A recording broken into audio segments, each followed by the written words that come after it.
Hey guys, welcome back to my channel. So today I'll be showing you guys how to achieve this bone-in flip over look using just a closure wig. No glue, no sew, just a closure wig, and it's definitely not giving boneless. So keep on watching if you want to see how I achieve this look.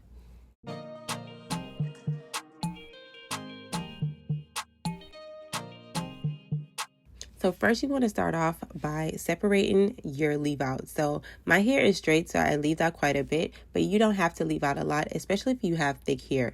I braided my hair back. Do not mind my braids. I did them myself, but they're going under this wig. So this wig is from UNice Hair, and this is their 5x5 wear and go wig. I've had this wig for a while. I've worn it many times, so you don't have to have a brand new wig to do this look.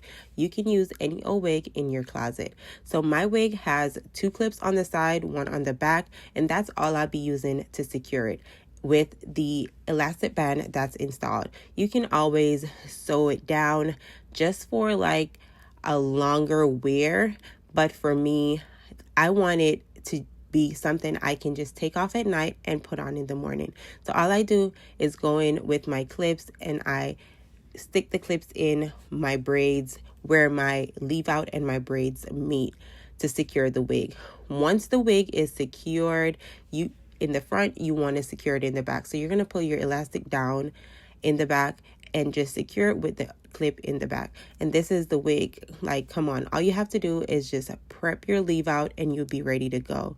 Once your wig is installed, you want to make sure the amount of hair you left out covers the wig seamlessly. So as you can see, I left out enough. I can do a half up, half down, and it doesn't show. Like, yes, we're ready. So to prep my leave out, I go in with a mousse and just saturate my hair.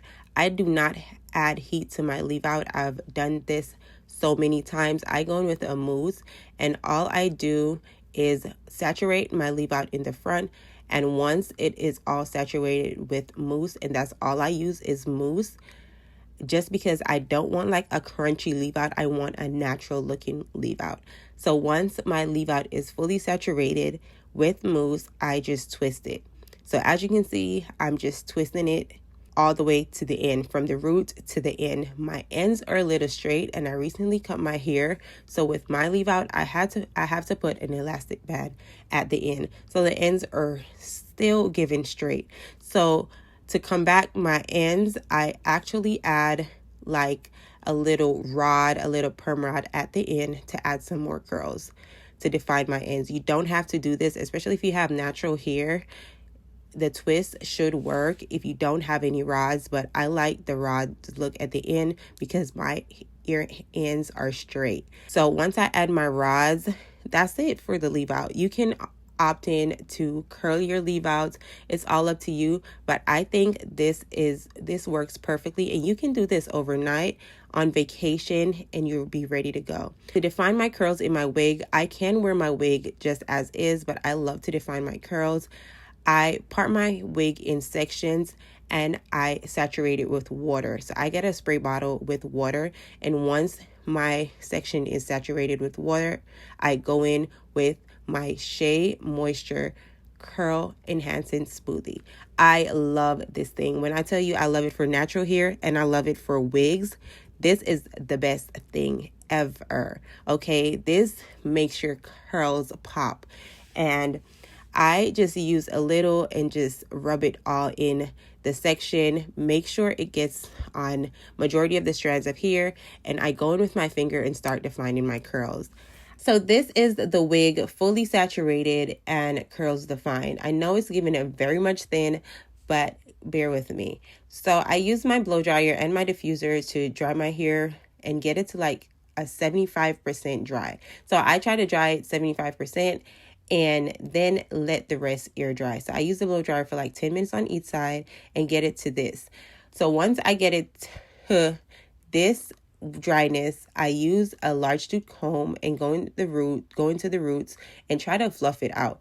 Just try to get that big, wash and go look that I like. And then I use my fingers to start separating the curls. I try to play with the hair as much as possible and then let it air dry. Once my leave outs are fully dried, I then go in and take out my rods and start separating my twists. When I tell you this works every time, I never use heat on my leave out. When I tell you I protect my edges, ladies, you need to do the same. Protect your edges. You don't have to be curling your leave outs all the time. You can literally do this overnight and it works like a charm. It blends really well with the hair and it's easy to do. It's really easy to do. Easy, effortless, no heat. Yeah, count me in. So once I pull out my leave outs, I just blend it with the wig. And as you can see, it's seamless. Once I pull out my leave outs and it's blended, I added a little baby here. I think the wig needed some more, so I went in with my fingers to fluff it out. And this is the final look. When I tell you, this is given bone in. This is how your flip overs should look. And I achieved this with just a closure wig. Like, come on. This is definitely eaten down. Who's going to tell me this is not my hair? Who is going to tell me? You guys can revamp your old wigs and use it for a flip over. So don't forget to like, comment, and subscribe. And I'll see you in my next video.